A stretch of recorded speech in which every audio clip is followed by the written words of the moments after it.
We are live. Hey, we live. Hello, everybody. How's everybody doing out there? We are so excited to have you all here with us today for Political Tea. It's time to sip some tea. We're so excited to have everyone here watching us and with us. Today we got a really packed show. We got a lot of stuff to talk about. So we'll just go ahead and get started. But I just want to first, we have me, Double D Mama, NDP Jones, and we have our guest host, which is Marie Unicorn the First. And then we have all the smoke is here with us.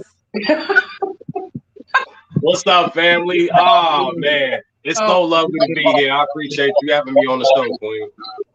I am so excited. Look, this was Indy's idea when she came onto the show. She said, can we please invite Young Merc?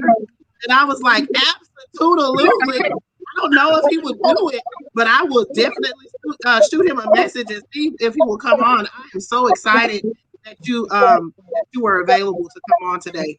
We are just elated and also starstruck.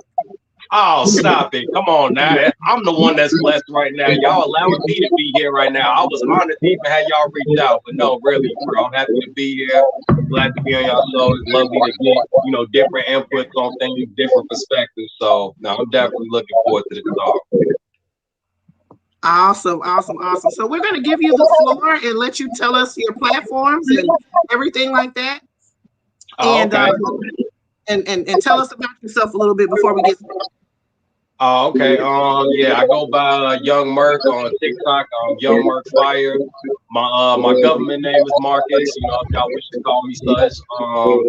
I've been living in Chicago pretty much my entire life. I grew up, was born and raised here. I grew up in the inner cities of Chicago. I lived out there for a good portion of my life. Then I moved out to the suburbs. Ended up going to high school at Wheat North High School. It's academically one of the greatest schools in the state of Illinois. And, I gained a lot of knowledge as I was going through that school. As you know, is that you have that difference between the inner city schools versus the suburban schools. As you know, the education is a little bit different, due to reasons why we all know. And, given this whole past year, it really let me know that we still have a big issue with racism in this country. And, a lot of people really are kind of still stuck in the old ways of thinking.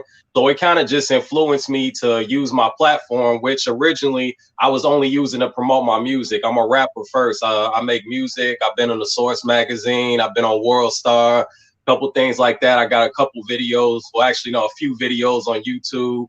I got almost 500,000 streams on Spotify. So I've been out there a little bit. And, basically, I just wanted to start using my platform to not only push my music, but also get my message across at the same time. So through that, I started using my music to also push my message at the same time. And I got a song right now, hot single out. It's called Let's Talk About It. I'm sure y'all all heard about it. It's basically a good song talking about giving people the past on, the traumatic experiences that people of color experience, not only back then, but still to this day. And we still have to, even though that we are fighting, we striving, we making something of ourselves, we becoming successful, there's still a lot of individual inequality that still goes on in this country, and it affects a group, a masses of people. So I still, regardless, even where I'm at now versus where I came from, I always like to remember where I was, where I started at, and I always want to inspire, to have people do better, always elevate their lives. And that's really what it's all about. But like I said, y'all can follow me on TikTok. I do political content, music content, and really I also use my platform to speak up for the voiceless, the defenseless, people who can't defend or look out for themselves. And really, I'm just here to, chop it up, get my opinions on things. We got a lot of crazy stuff going on in the world right now, but I'm really looking forward to conversing with all these ladies, getting their points of view as well as I can put mine across. Of course, everybody not going to agree with everything that we have to say, and that's okay. But at the end of the day, we're going to keep it real. We're going to keep it brief. And that's really a little bit of something about me. But if y'all want to follow me, you can go on TikTok, follow me on YoungMercFire, on Instagram, just Young Merc, or Twitter, just Young Merc. I'm also on Facebook. Y'all can look me up there. And that's a little bit about me. Yay. Can you hear me? Absolutely. Okay. Yay. I figured it out. Awesome. I think the reverb, unfortunately, is happening with Marie. Is Really? it? Yeah, Is it? I Because think I hear so. it. That's why I muted everybody except for Mark so that we could determine where it was coming from. Ah, Okay, I You don't know what to do about that because go out and come back in, Marie. Marie, go Okay. out and come back in. Yeah, And try we'll- try that. Sometimes that fixes it. yeah. Okay, Oh, she'll yeah. just come back in. Yeah. While we're waiting for her to come back in, she already knows that the first thing we're going to talk about is the Derek Chauvin trial, and what happened with the Derek Chauvin trial this week. Of course, we know that we got a verdict this week, and Derek Chauvin was found guilty on all 3 counts. It started off the week, and we really didn't think that we would get a verdict. When I got it across my phone, I swear I was so shocked. I was like, wow, how did that happen so fast? I didn't think that it would happen, but I was watching all these legal analysts, and they were like, well, this could be a good sign. The jury didn't ask a single question. So they were like, this is a really good sign. So we got the verdict in on Tuesday, and he was found guilty of second-degree murder. He got 40 years in prison. Second-degree murder, which carries a sentence up to 40 years. Third-degree murder, which could be a 25-year sentence, and then second-degree manslaughter. So all 3, and that one will be 10 years in prison. He was taken Tuesday to state prison at Minnesota Correctional Facility in Oak Park Heights to await sentencing. The Department of Corrections spokesperson said that he is being held under basically suicide watch. He's being held in a segregated housing unit for his own safety. Since the verdict has been read, it is now time to head to sentencing. So the prosecutors will be arguing for the longest sentence possible, which if he has him do it concurrently, then he could get up to 40 years. But if he has it do it, the other way, then he could only do 12 and a half. So the prosecutors are going to argue this for the longer sentence for aggravating factors. And the aggravating factors will get him the longer sentence. There's also the possibility for an appeal in this case because of some things that were happening. Judge Cahill from the beginning refused to delay the trial because of the Minneapolis announced a $27 million settlement for the Floyd family. They're saying that he can have an appeal for that. They're also saying that there was some misconduct remarks during the state closing. And then there's also the situation that happened with Maxine Waters where she went down to protest. And Indy's going to play that video now. Hopefully. So Maxine Waters went down to. I don't know whether it's in the first degree, but as far as I'm concerned, it's first degree. Congresswoman, what happens if we do not get what you just told? What should the people do? What should protesters on the street do? I didn't hear you. What happens? What should protesters do? Well, we got to stay on the street, and we've got to get more active. We've got to get more confrontational. We've got to make sure that they know that we mean business. What do you think about this curfew tonight? I don't think anything about curfew. I don't think anything about curfew. I don't know what curfew means. Curfew means that I want you all to stop talking. Yeah, so they're saying that there could be a possibility for appeal. They actually want Maxine Waters, the Republicans want Maxine Waters expelled for those comments. So we've had a lot that went on with the Derek Chauvin trial, but we did get a verdict. So I really want to know you guys' opinions on the verdict and how you think sentencing is going to go in 2 months. Get it, Mark. Me first? All right. I'm not gonna lie. When I first heard about this, I kind of had mixed feelings about it. I was a little bit 50-50, and I'll explain why. For one, I was one of the people. I was actually one of the first ones to say that he probably wasn't gonna get convicted. I was wrong. It actually shocked me for that. And yes, a good thing. A lot of people are excited about it. A lot of people are happy about it because as he should be. But what we can't forget is the fact of, you know, what happened leading up to this point. You know, pretty much the whole entire world seen this thing on camera. Now imagine all the black people that have been killed on camera that were unarmed and still never got their justice. And mind you, there's so many more incidents that were never even on camera. So if people traumatically were affected by all these instances on camera, I feel like a lot more people could have possibly got justice. But I feel like the main reason, I feel like the verdict, they kind of already knew how they were going to sway, like regardless of the information. But at the same time, I am glad that, you know, due process happened, you know, the court, for once the system actually did what it was supposed to.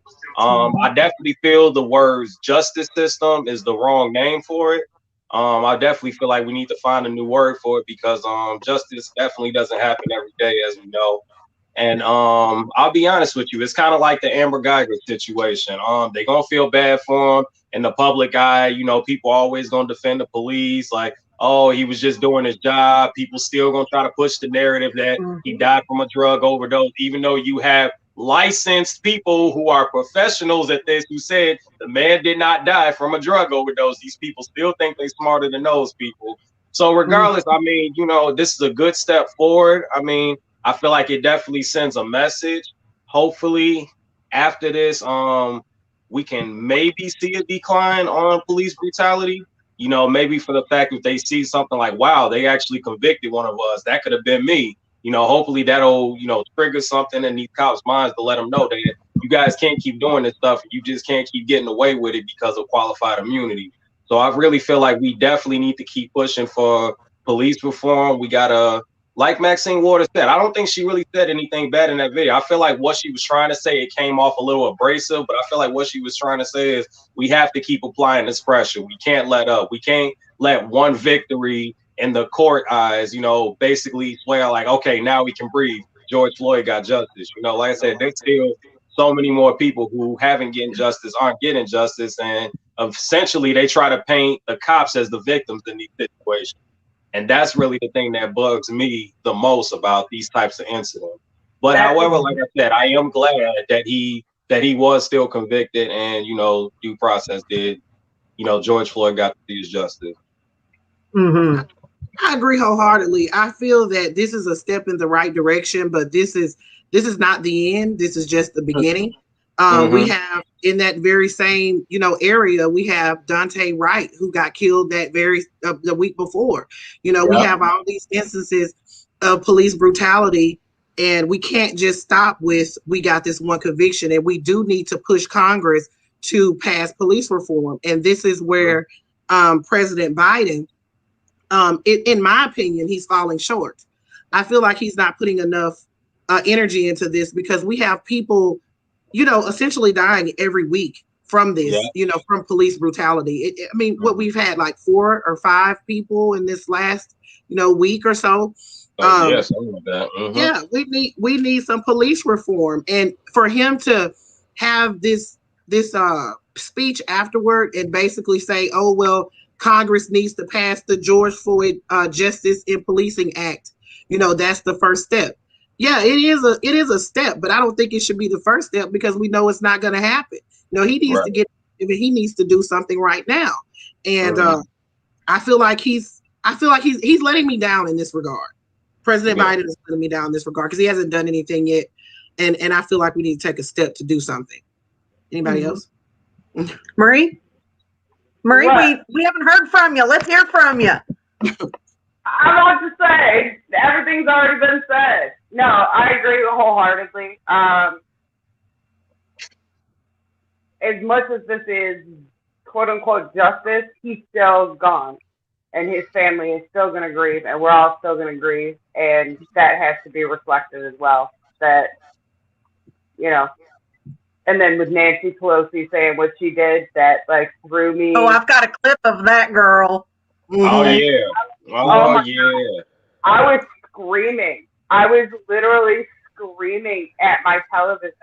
Go, what the fuck are you saying? Like, let's play it. Let's play it, Marie. Okay, go ahead. Let her play that. Then I got a couple more minutes. Let's do that. Yeah. As soon as I'm done playing it, go back and finish what you're saying. Thank you, George Floyd, for sacrificing your life for justice, for being there to call out to your mom. How heartbreaking was that? Call out for your mom. I can't breathe. But because of you, and because of thousands, millions of people around the world who came out for justice, your name will always be synonymous with justice. Like, she really just said, he walked up and was like, ha ha, fucking kill me, murder me in the street. I'll do this for you all. No, motherfucker, no. That shit was so ignorant. She should have just sat down and ate her damn food. I don't know what Nancy Pelosi was thinking, right. But this isn't the first time she's done something sus. You remember when they all kneeled down with that kente, that fake ass kente cloth on or whatever? Nancy Pelosi did that. I'm like, what the hell? Lord, have mercy. You remember that? Like, what you doing, Nancy? And then, oh my goodness, look. She needs to stop and just shut the hell up. Sometimes you just don't have anything to say. Just shut the fuck up. There was a billion things that she could have motherfucking said and was like, we honor his life and his death, and we're going to make strides to, you know, hold these people accountable. This should have never happened. She could have gone in any direction, but she chose to say, this motherfucker stood up and was like, please murder me. I will do it for you all. No, that's not how this works. Okay, go ahead. Yeah. I mean, I agree. Well, she also had so many members of the Black Caucus right there behind her. And this, to me, was more of a people of color situation for amplifying those voices. So I know she is the House Majority Leader, but why not bring forward some of the people of color that were standing right there next to her and let them speak? So exactly. That's just or talk about the George Floyd Policing Act. Right. You could have just talked about that. That's what I'm saying. She could have gone in a bazillion directions instead of showing her ass all over the place. That's all. Yeah, she should have had her remarks ahead of time and should have had somebody police them for her. She should have had somebody look those over. Absolutely. No, that's why I tell people, it's like, it's people like her that kind of misconstrue our message, and why I feel like our message gets lost sometimes, because you got people like her. People like her just do the most. They really do. I mean, like, there's really no other way to put it. They do the most, and without knowing it, they end up, instead of amplifying our voices, they end up speaking for us. And they not only speak for us, but they speak for us in a negative light. That's why when we have other situations where we try to have these conversations, you know, with other people that are white or are Caucasian or whatever, they are a little less reluctant to hear it, because they got this white lady over here, but she's clowning, you know, but she's the one who claims she's speaking for Black people, and she wants us to do this. People think they feel attacked because they feel like, oh, she has a white savior complex, so you want me to have a white savior complex? Like, no, that's not the case. Like, she is her own individual person. Like, what people gotta understand is, like, we are not basing our feelings on a race as a whole. That's not the case at all. When we say things like white people, we do it simply to add context. It is not for the sake of dividing us. It's not for the sake of saying Black people are better than white people or white people are better than Black people. We say white people specifically to add context to the conversation. And people get so offended by it when they hear the words white people. Oh, well, I wasn't privileged. I had to work my whole life and my family came from. I'm like, bro, that's not what I didn't say nothing about you being poor. I didn't say nothing about your economic status. I said nothing about that. What I specifically am trying to say is that legislation in the history of this country has specifically been put on paper and in place to benefit people who look like you. That is it. I'm not saying that is your fault. I'm not saying that you need to pay for it. I'm not telling you to apologize. I was not living back then, but however, my grandparents, they were very much alive and well. My grandfather, who is now a retired Marine and Army veteran, he told me about so much stuff that he had to endure while being in the Marines. You know, he was serving with people at the time who really didn't even like him. You know, segregation and racism was still at an all-time high. Of course, you know, when you're in the service so long, it creates this sense of brotherhood because you realize, like, wow, at the end of the day, if I'm getting bullets, you know, going by my head, this is the person that's going to have my back at the end of the day, and vice versa. So I feel like, you know, with him going into the service and growing up, you know, by his side, he taught me a lot of things about, you know, about how not to judge people based off the color of their skin, but judging based off their character. And that is why I feel like a lot of times we also have instances where me and other Black people, when we speak about issues like Black oppression and issues that face Black America today, we have other Black people who will contradict our message by saying, oh, Black people aren't oppressed. They talk about 1350 percentage crime. You know how I go. And it's like basically what these people do is they echo racist white people's talking points. And what it does is it confuses people, because now you got one group of people that is willing to listen to us, but then again, I don't know what to think, because you're telling me that Black people have been oppressed, but you got this Black guy over here. He's saying that Black people have never been oppressed. He is Black. So who do I believe, you or him? So, and it's like, and it just creates so much more division and create. Well, I'm sorry, go ahead. Right. No, I'm sorry. I didn't mean to interrupt you. I did mean to interrupt you just because you good. No, you good, but no. Yeah, but that's really what it's all about. No, you're right. You're right. But the people, the white people that are going to listen to what's being reiterated by the racist white people, they're going to flock to that as a prop.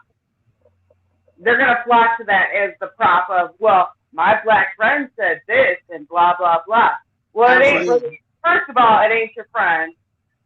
It's not. And you're using them as a prop, whatever. No, that's not the reality of the situation. If you're seeing people of color or marginalized people echoing all of these things that are wrong, and white people following those and using those examples, they're doing that because that's who they are as people.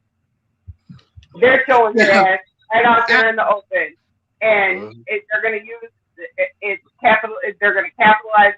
They're going to use it. They're going to do all those things. And the white people or mixed race people that know better don't say shit. We just sit back and fucking listen, or they sit back and listen, or they're going to not do that. They're not going to follow that path. And I really want to believe in my life that I'm going to see a bunch more white people following in the right direction or leading in the right direction for other white people saying that ain't the way. It ain't the way. I'm hoping that, you know, all we can do as white people is teach our kids that ain't the way.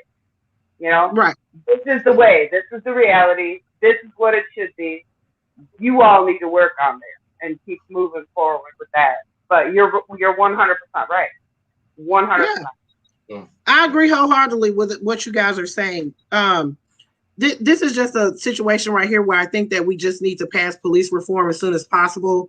We definitely need to get that going, and we can also, start those conversations that we need to have and start building those relationships, because the relationships with police are just trash at this point. Yeah. It is. I mean, even if they, they're doing the right thing, we're gonna, possibly look at it not right or whatever. But so we had another situation here that happened this week on the exact day that we got the verdict. Everybody was riding high on the verdict from from the Derek Chauvin trial. We were excited about getting the guilty, the way his eyes were moving around. We were all excited. And right when that was happening, there was another shooting in Columbus, Ohio, with a 16-year-old girl and police. I'll just give you a synopsis of what happened. Someone called 911. They're saying that it was the young girl that called. Her name is Micaiah Bryant, and she's 16 years old. They say that she called 911 for help because she was over there getting jumped or something by some girls that were at the place. So when the police arrived on the scene, there was a big chaotic scene that was going on there. He pulled out a gun and the girl had a knife. She ran over to go, and she lunged at the other girl, and then the police shot her 4 times in the torso.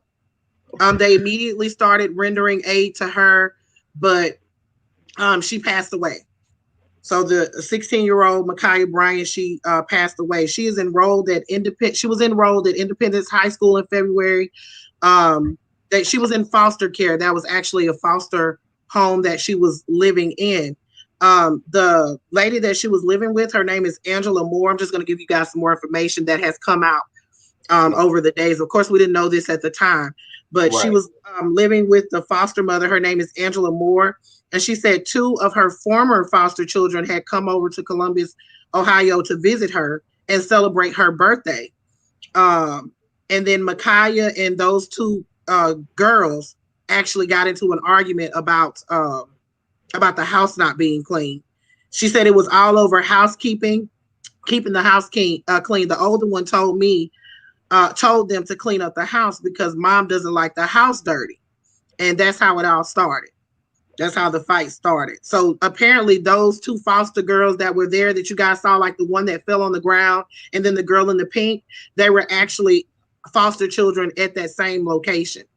Okay. And so they all, I don't know if they knew Ma'Khia prior. It didn't say if they knew each other. I mean, they knew each other basically because Ma'Khia was in that foster home. Sure. The mother actually spoke out and said that Ma'Khia was an honor roll student, said that she was a good child, and said that she hates that this happened. She has 5 children, and she is devastated by everything that has happened. The police officer has been identified. They released the body camera footage the same night, and then the police officer was identified the next day. His name is Nicholas Reardon, and he was hired in December of 2019. He also served in the Ohio National Guard since August 2015, and he is a staff sergeant assigned to 121st Security Forces Squadron.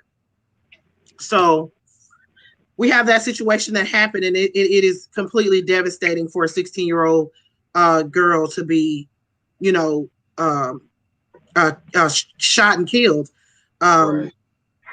There were adults there in that situation that I feel that failed in this situation. I feel that it's a complete tragedy, and I wish that someone would have stopped that before it got to the level that it did. Right. That's anybody got any thoughts, Smirk? Basically, yeah, like you said, it was definitely, especially with the girl being so young. Rest in peace to Ma'Khia Bryant. That was definitely a very tragic situation. And let's just be real. I mean, it hurts everybody's hearts when a child gets hurt, especially, somebody that's young.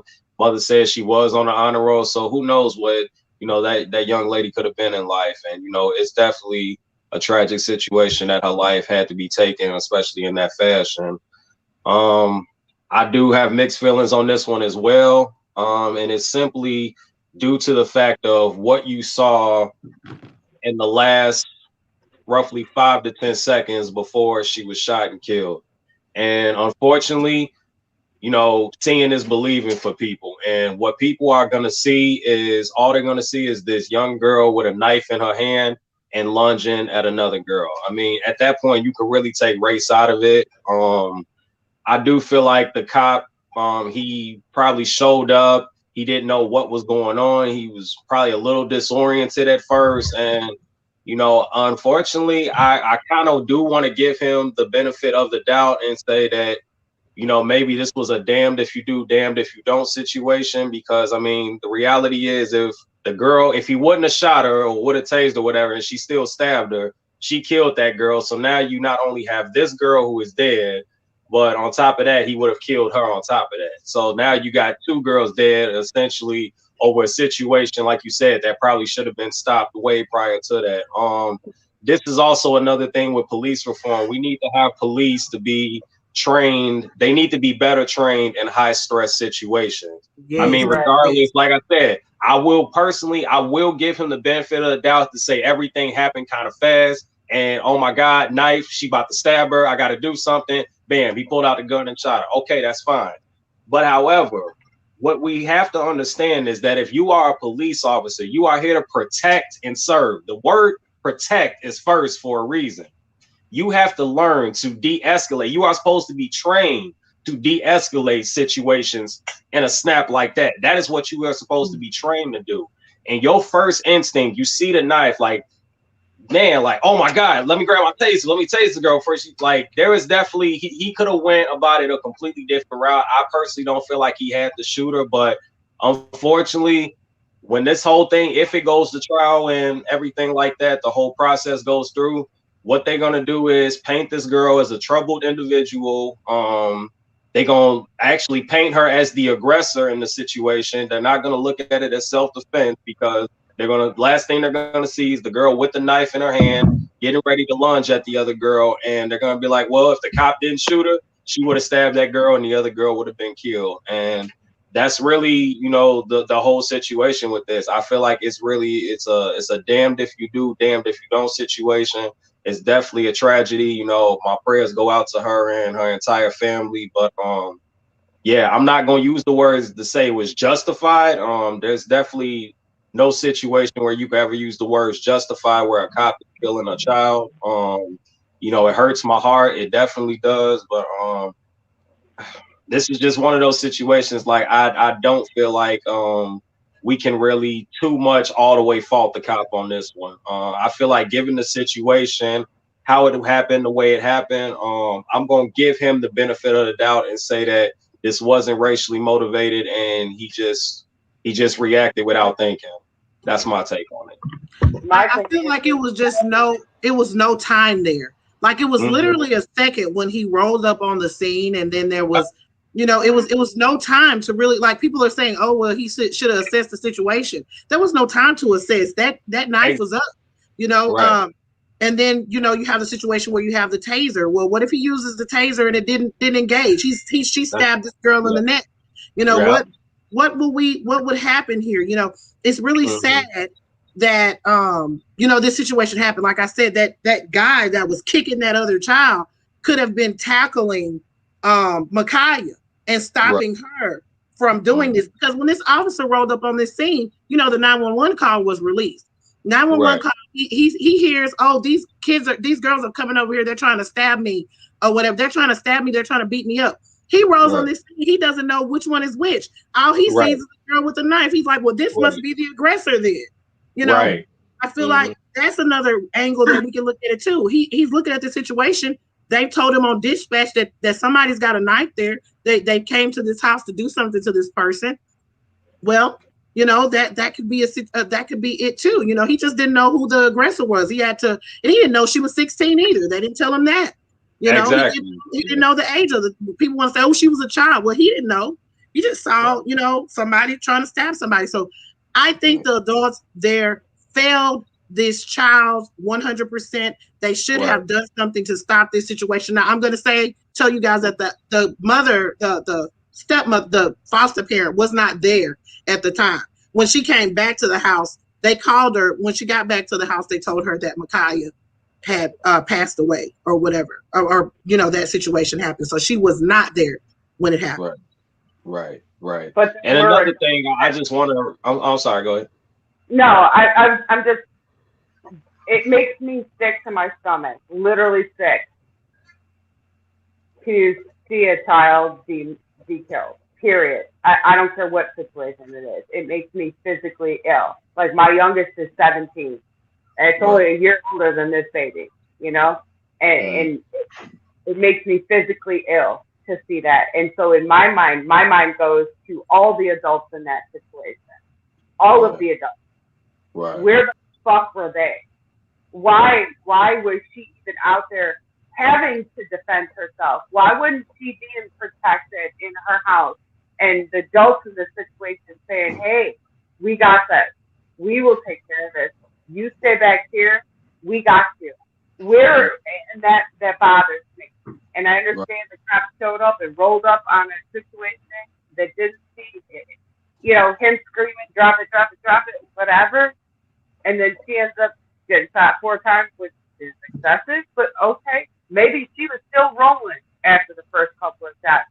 Because when you're adrenaline and you're blacked out and you're focused on one thing, that happens. It's proven. Right. The fact of the matter is every adult in her situation failed her. Yes. She can't make a good decision at 16 years old. She shouldn't have to make a decision at 16 years old. Right. Right. Like you said, she should have Absolutely. never been in a situation where a 16-year-old has to make a decision between her life or somebody else's. Right. Period. Mhm. Period. Absolutely. We don't make these decisions as 16-year-olds. None of us. We all dumb as fuck at 16. We think we know, but we don't. Let's be real, we don't. But she should have never been put in a situation where she thought she had to make a decision of her life or somebody else's. That's fucked up. And regardless of what the cops did, regardless, that it falls back in my mind. That's where it falls back. No, the cops probably shouldn't have shot her 4 times. No, he probably shouldn't have. Right. But Absolutely. she would have never been in that situation to begin with. Yeah. Right. So- Absolutely. Yeah. So we, with our prayers and thoughts and condolences go out to the 100%. families. We'll have to see how this situation plays out. There is an investigation into that officer, and that officer has actually been placed. Y'all, I done lost the paper. On paid vacation. Placed on, Hey, yeah, but I'm about to say, let's just call it what it is. No, Paid the vacation. officer is on off-street duty pending investigation. So they put his Oh, ass so on he's not administrative even leave. on vacation. He's still working. So he's still working. He's just on off-street duty. They didn't do the paid leave pending investigation. No, he's on death duty. He's still getting paid. He's just sitting Yeah. behind him. Yeah, exactly. Yeah. Mm-hmm. So And the thing is, yeah, it's like with this whole situation where it's like the part that the reason why I have to look at this from so many different angles is due to the simple fact that I'm a concealed carrier. I live in Chicago. So here in Chicago, Illinois, you have to take a 16-hour class when you get your concealed carry license. And basically, the main thing that you learn in that process is basically when to pull a gun and when not to pull a gun.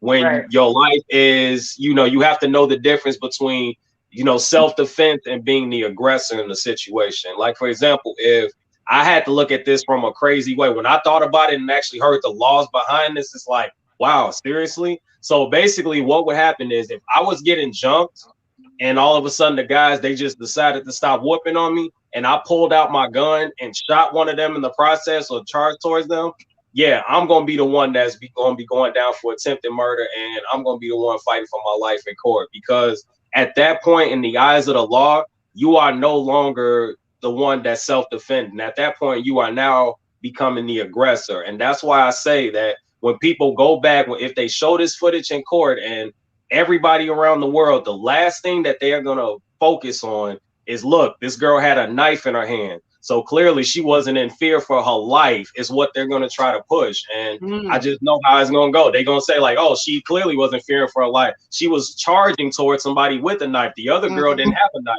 Now, if the other girl had a knife or some kind of weapon, there would have been more room of an argument there. But for the fact that they're going to focus on the fact that she had a knife, the other girl didn't, and the girl was lunging towards her, they're going to put all of it on that. And basically what it's going to boil down to is they're going to call it a justifiable killing. And the act of the officer was defending the other woman. And that's what it's going to boil down to. The sad part is she was in fear for her life. And that's why she had the fucking knife. Mm-hmm. You know what I mean?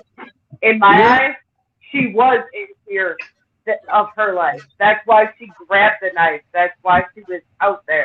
Because there was nobody to back her, to defend her, to protect her. She felt it necessary to do that. So she was in fear. So to paint her as aggressor, which is absolutely probably what's going to happen, is wrong. It's exactly. wrong. Yeah. Because nobody grabs a knife unless you had some sort of whatever happening in your brain.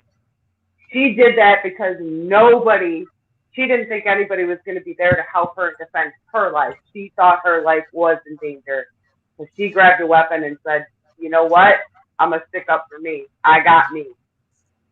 Yeah. And that's fucked up and wrong. And that's why I say, you know, regardless of what angle you try to come, it's like at the end of the day, the girl is regardless the situation leading up to it. You know, a 16-year-old is dead. Like at the end of the day, no matter how you try to look at it, she was defending herself. She wasn't defending. A child is dead, and a mother not gonna have a baby no more. And at the end of the day, that's what I feel like people need to focus on, not the whole fact that, oh my God, the cops should have reacted this way. The cops should have reacted. Like, let's look at this. You know, as crazy as it sounds, we have to look at this as a teaching moment. Regardless, these cops, they need to be better trained, point blank period. They need to think first. Their first instinct should not always be to reach out and pull the gun, to pull the trigger. Assess the situation regardless. Oh my God, it was a high stress. There were so many people, I didn't know what to do. Then you shouldn't be carrying a gun in badge, period. If you didn't know what to do in that situation, if you didn't know how to de-escalate, if you didn't know what to do while you're out there in the field, when you say you're going to protect and serve, when you say you're going to go out there and serve and protect the community and people, regardless of skin color, race, gender, all these things, you have to live and abide by that every single day. You know, like I said, regardless, I'm not a cop. I don't put my life on the line like that every day. But at the end of the day, I know there's a lot of people who are in more dangerous jobs than that. If we want to get real, correctional officers, they have it way worse than police officers. Way worse. They deal with the worst of the worst of the worst. Rapists, drug dealers, criminals, murderers. They deal with the worst. There's more people who get killed in the field of being a correctional officer than police officers, if we want to compare apples to oranges. So I mean, so regardless of the whole, the cop, oh my God, like, well, he was just trying to protect him. Regardless, that's deflection. A 16-year-old is dead.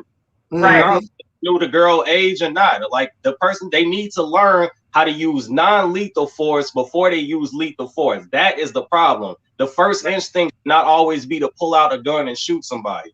That is where we go wrong. And until we address that first, this is going to continue to happen. Period. Absolutely. I agree. There just needs to be, the police, the police we definitely need police reform. That just goes back to police reform. We definitely need that. And I until we get that, and then more training, they need more training and stuff like that. Until we get that, we're gonna still see things like this, and it's very unfortunate. So again, sending the condolences and prayers out to the family of Ma'Khia Bryant, as well as that community. They have had protests since that has happened. That's the same state where Tamir Rice was killed, and he never got justice. They actually reopened that case here in a couple. Well, she asked for them to reinvestigate that case because that officer never, got charged with anything. Right. So we'll see what happens. During this week, we also had Washington D.C. went for statehood. It actually passed at the House. HR 51. It actually passed. There's 70,000 residents in Washington D.C. DC pays federal taxes, and they pay more than 21 states in federal taxes, but they do not have any representation in Congress. So that's crazy. Yeah, are you serious? Yeah. Wow. That's wild. Yeah. I did not know that. Yeah, 21 states. They pay more taxes in 21 states, but they have no representation in Congress. Washington D.C. is 46% Black. So if this does pass at the Senate, this will actually be like the first diverse state ever entering into the union or something like that. It was that they said. So that was at least by them anyway. But I digress. But I think that that is definitely a good thing. The Republicans are very upset about it. When they were on the House floor debating this, there was a big moment. Exactly. It's always some Can I set up the clip? Yeah, I call it fake ass Republican outrage. But my boy Mondaire Jones of New York, he has something very important to say. And he's gonna play that clip. So Mondaire Jones is a congressman from New York. He went onto the House floor and was talking about some comments that were coming from Republican congressmen, including Tom Cotton. Just saying his name just makes me want to gag. But so Tom Cotton made a dog whistle statement about DC becoming a state because he said it wasn't working class. It wouldn't be a working class state. And there were a couple of other racist dog whistles, but my man Mondare, he got up there and said, "You know what? I'm done with this politeness BS. Let's just say how it is." Okay. Of my colleagues' racist insinuations that somehow the people of Washington, D.C. are incapable or even unworthy of our democracy. One Senate Republican said that D.C. wouldn't be a, quote, well-rounded working class state.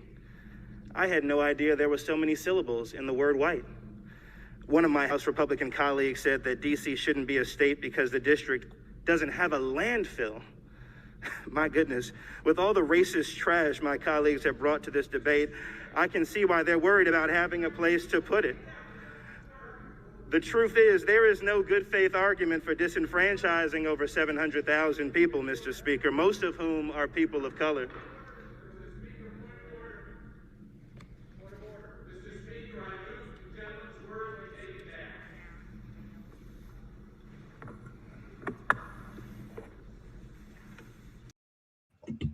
So there at the end of the clip, that is the Republicans having a white middle-aged man meltdown. Yeah, he gave him all the smoke. Point of order, and they kept trying to interrupt him. And the House Speaker, or the one that was presiding, was like, "No, he has the floor. You all don't." And I swear, when he said, "That's an awful lot of syllables for saying white," I come unglued. I was like, damn. Yeah. That was like, get him. Yeah. Hey, Mondare's my new best friend. I like him. He's my friend. Yeah, I like that guy. Mm-hmm. You know, Washington definitely needs to be a state. I mean, it just doesn't make any sense that they're not. I mean, this is completely absurd. I mean, it's ridiculous. So I think that it's gonna happen. You know, they have enough support in the Senate for it to happen. There are some bad apples in the bunch. We're gonna have people like Josh Hawley and a few others that may vote against it. But I think we got the support for it to become a state. So we'll see what happens. Anybody got any closing remarks on that?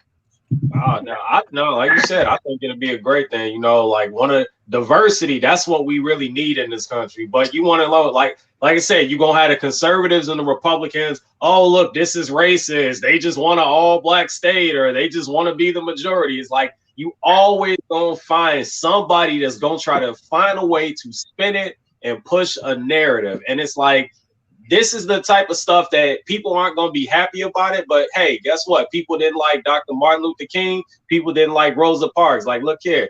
People are not going to like the fact that we are adding diversity. That's what it is. It's not that people, they don't feel like, oh, people aren't equal or people aren't equal. The thing is, people want silence. They don't want us bringing these things to light. They don't want people of color to have an equal playing field. And for the fact that they still make remarks like, oh, it's not a working class and stuff, people constantly still like that push that racist rhetoric that black people out here are not working. They're just people that are sitting back, collecting government assistance and food stamps and not doing anything to better their lives and stuff. And like I said, it's a very false equivalence. And when I actually point out to people that, per capita, there is more white people on welfare than black people. Welfare was actually created for white people, which is something a lot of people don't know.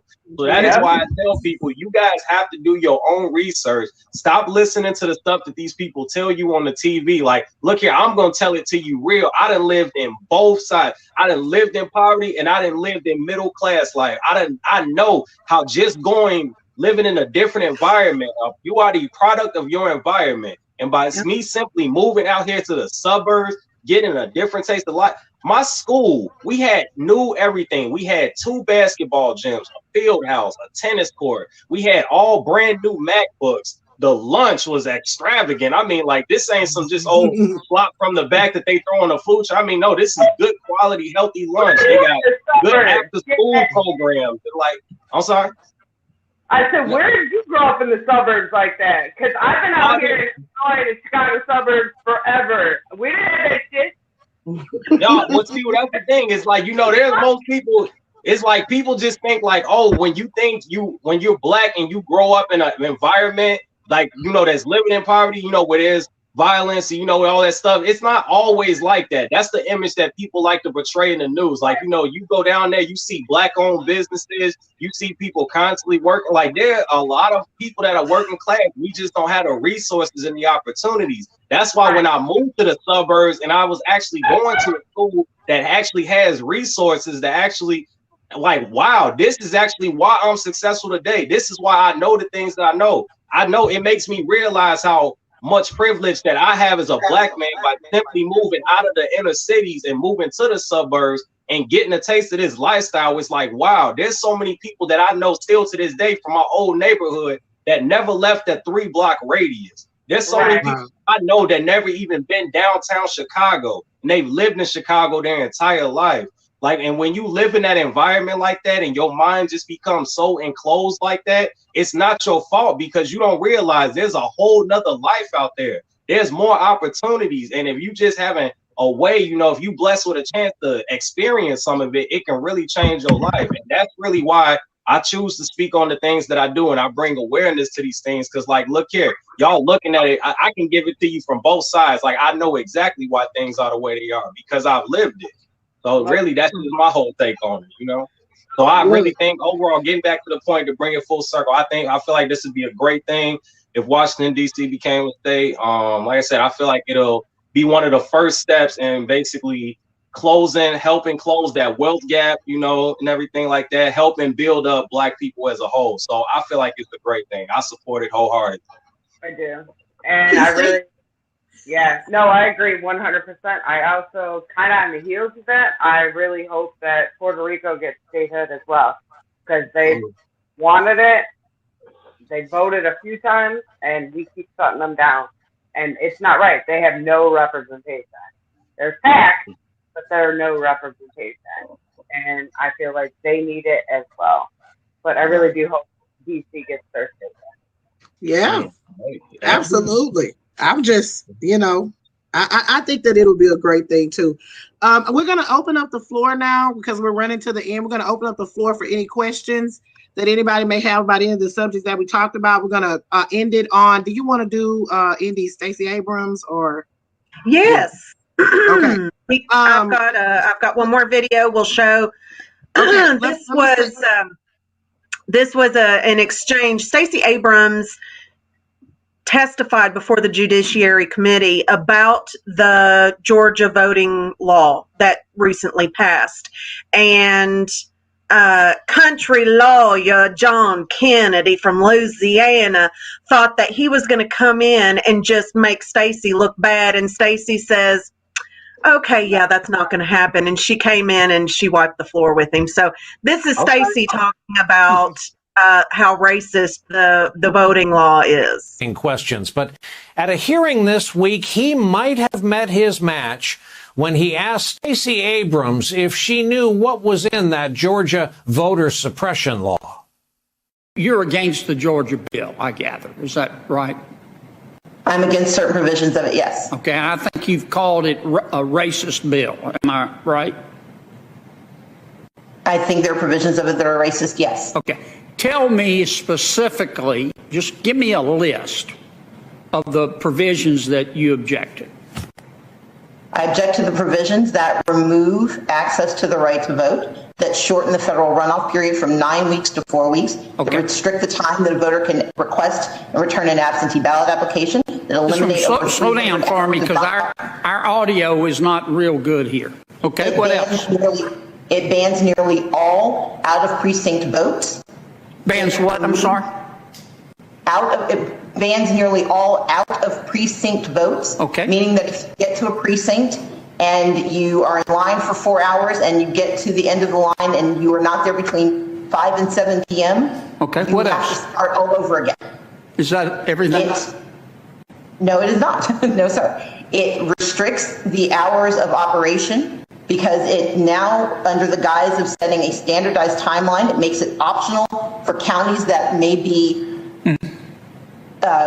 not want to see expanded access to the right to vote. They can now limit their hours. Instead of those hours being from 7 to 7, they're now from 9 to 5, which may have an effect on voters who cannot vote during business hours during early voting. It limits the... Okay, I get the idea. I get the idea.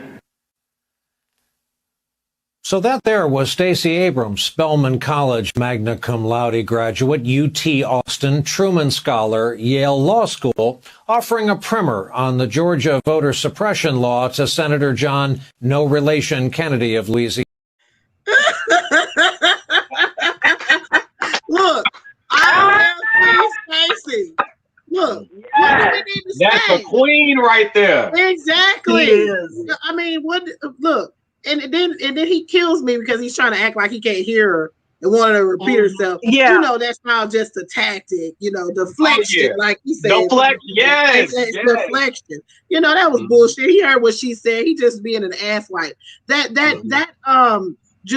Judiciary Committee, they should have never asked Stacey Abrams, but you know who asked her? Because Reverend Raphael Warnock and John Ossoff was at front and center here. I was so proud of them. They're doing a really good job trying to get the John Lewis Voting Act passed. They're making that their mission, and that's exactly what this was about.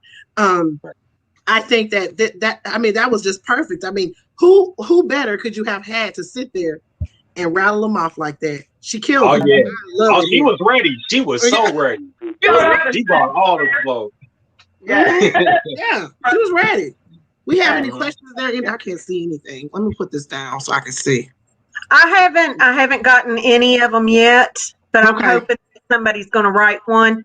Until then, I can write one. I'm making sure I don't have any on my TikTok if we don't have any questions because we're about done here. I don't think so. Oh, here's one. Okay. I think you may have already answered this. When we first started talking about it, but there was still a lot of that reverb going on. Okay, yeah, hold on, I got that paper here. I don't have it readily available. Give me 1 minute. I don't remember. I know it was 40 years that he could pop. Here it is. So on the first charge of second-degree murder is 40 years in prison. Third-degree murder is 25 years in prison. And then the second-degree second-degree manslaughter could get him 10 years in prison. Now, Judge Cahill has the right to give him basically what he wants, but the prosecution is trying to argue for the more to get him more time, and they're going to use the aggravating factors. And what they mean by the aggravating factors is the fact that he had his knee on George Floyd's neck for so long. He had him while he was handcuffed, with his hand behind his back. Those are considered aggravated factors that you can argue to get a person more time, because that shows like malice. You know what I'm saying? That shows like you are a bad person. So that is what they're trying to do. They're saying that the recommendation is only 12.5 years for the murder charge, as well as 4 years for the manslaughter charge. That's what the defense is recommending to the to the judge. Now let me bring up one point here about that real quick. Y'all remember we talked about this a couple of Talks ago about the fact that Bill Barr didn't accept that plea deal because they were trying to give Derek Chauvin a plea deal in the beginning. You remember that? And one of the provisions for the plea bargain is that he was going to have to do the time in federal prison. And he was only going to get 10 years. Just think if they had went through with that, you know what I'm saying? That would have been really, really bad. So I'm glad that, actually I have to say, good job, Bill Barr. I hate that, but yeah. Thanks for the question, Kelly. Thank you for the question. This next question, I don't know if anyone here knows this. I believe I heard, I don't know, I don't want to say rumors, but they want to know why Micaiah was in foster care. Her mother did an interview with CNN today.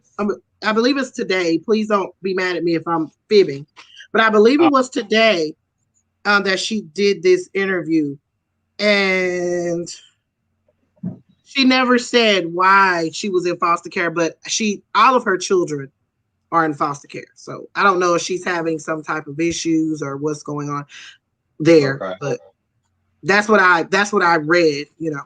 Okay, and look here.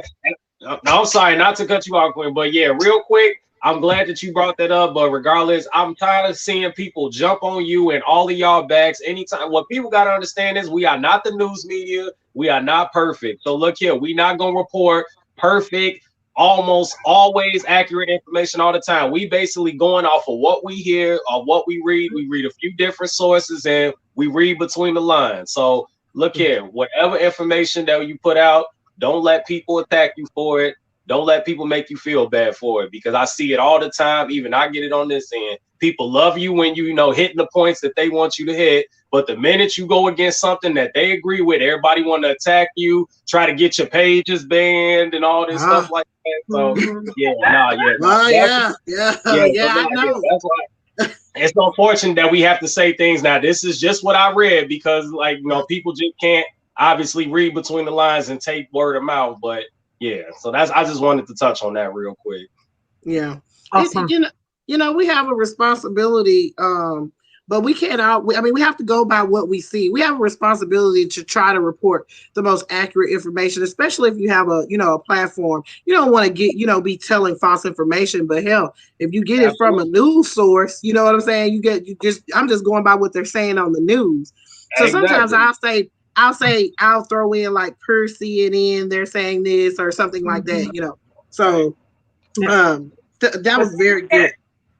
But I mean, we still have to be careful with that too, because like with Adam Toledo, he was shot and murdered. That was in my city. Yeah. It took them 6 days to come out and say, well, we never really looked at the statement before we released it to the news. Yeah. Okay. That's fucked up. Mm-hmm.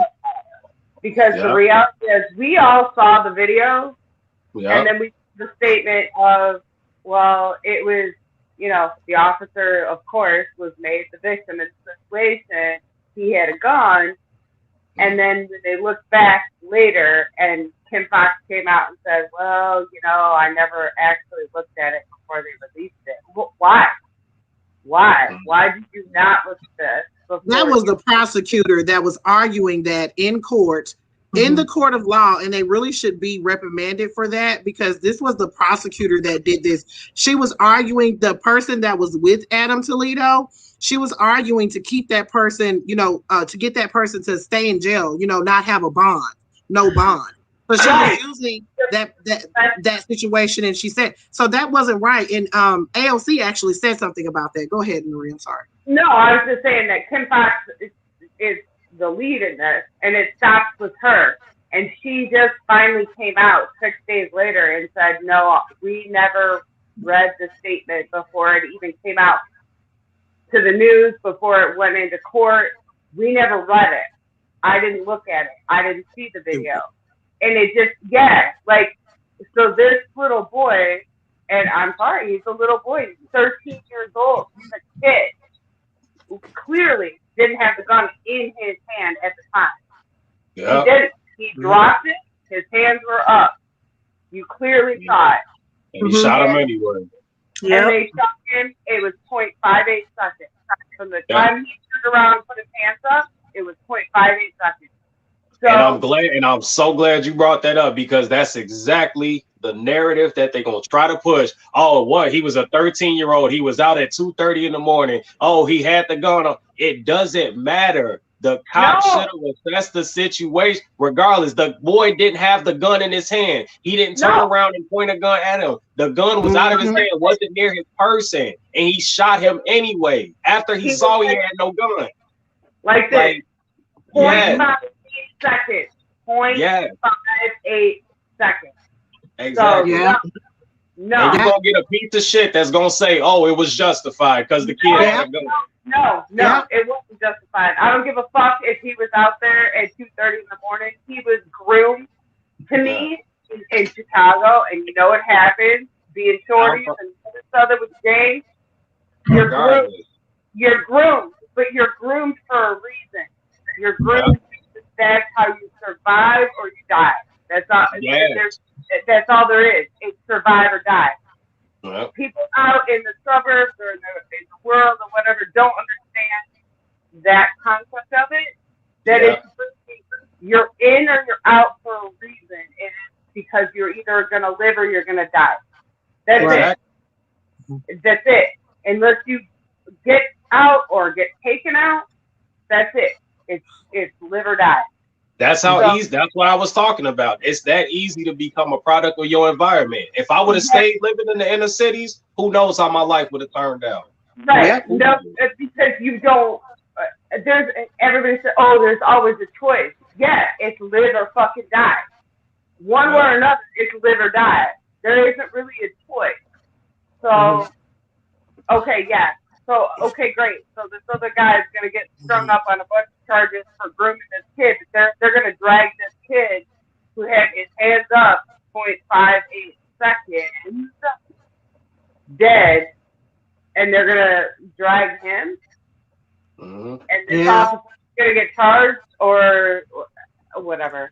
This is just a sad situation. That's just a sad situation with Adam Toledo, and it's unfortunate, and we definitely have to send our prayers out to the family. I mean, don't we get tired of saying that? I mean, at some point we need to see some action, and this is where President Biden he ran his campaign on. Now it hasn't been that long since he's been president, so I'm giving him a little bit of grace, but it's time to get started. It's time to get started. We can't depend on what they're going to do in Congress. Oh, they need to pass that police reform that we introduced, that Kamala introduced when she was in office, the George Floyd police. We need to do that. No, we don't need to lean on that. You need to. Can we get some executive orders? Because I'm not trying to be mean, but let's just be honest here. Last week they passed the anti-Asian crime bill. That's already been passed. So why can't we get some movement and get this stuff presented in the House for police reform? Go ahead and get it voted on. Because if we can do that quickly, then we can go ahead and get started with police reform. We could go ahead and do that. That's my thing with it.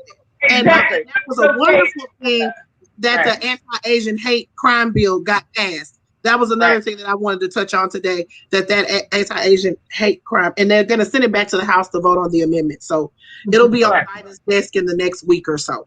But anyway. But in Florida, it's okay to run over protesters now. Oh yeah, we've got all kinds of protesting. There's still so much we haven't covered. We've got the protesting bills, we've got the transgender bill. So we really, I don't know. Yeah, we still have a lot of things we didn't even get to cover today. Yeah, so we'll have to bring it over to next week. So you guys make sure you come and join us next week. Any more questions or anything that anybody wants One last anonymous question. Mm-hmm. Oh. Okay, I think this anonymous question is from Indy. I'm just saying. Come on. What? All right. Come get all the smoke. Do it. Yes. Oh man, I knew somebody was gonna ask me to do that one of these days. It may or may not have been me. I love y'all ladies. Y'all just made my entire night. Well, thank you so much for coming on Young Merc to talk with us. We are so, you know what? I could have just sat here and watched you talk the whole time. I'm just going to be honest. I was so quiet because I was just enamored with you know, just, you know, being right here, I'm just, you know, I gotta stop because my husband's back there. But anyway, let me go. I ain't trying to cause no problem. I love you too, Queen. I love you to death. I really do. And thank you so much for joining us. Marie, thank you so much. You guys make sure you go and follow Young Merc. If you are not following Young Merc, a lot of you guys are here from Young Merc, and we appreciate y'all for coming. Mm-hmm. So make sure that you go follow YoungMercFire on Instagram, his TikTok. Go and follow him and support him, please, and get his music. I listen to him all the time, I must say. Thank you, Queen. Y'all got me blushing and you can't even see it. So, and then we have Marie. Please go and follow her, the Unicorn First. And thank you so much for joining us and being our guest host. We really appreciate you. You brought a lot of good points today, and we really love you. Next week, we're going to have Under the Desk News, who is going to join us. So make sure you guys come back next week. I'm not sure what time it'll be. We may have to accommodate her, but we will do that, and we will let you guys know. But we will be back next Friday, and hope you guys come back and join us on Under the Desk News. Will be here with us. Indy, do you have any final words? Yes, if anybody wants to be generous and send us a tip, the information is on the ticker at the bottom of the screen. We like to send our guests a little tip just for making the time to talk to us. So if you guys could help us with that, it also helps us with our broadcast as well. So the more help we get from you guys, the better it gets, because the StreamYard where we do all this fun stuff, that does cost too, but we want to make it the very best show ever for you guys. So if you all have a couple bucks you want to shoot us, help us out. So that's it. But thank you guys so much. It has been the best show. I've had a wonderful time. I cannot believe that Young Merc is here. He's just so my God. Oh, I love y'all. Stop it. I've been bragging about this for like weeks. I promise. Hey, you guys. The honor is all mine, ladies. Really. No, it was lovely to get here and talk. Like, y'all beautiful ladies, beautiful minds. Y'all bring a lot to the conversation. It was a good experience for me. I'm glad to have been here. Appreciate it.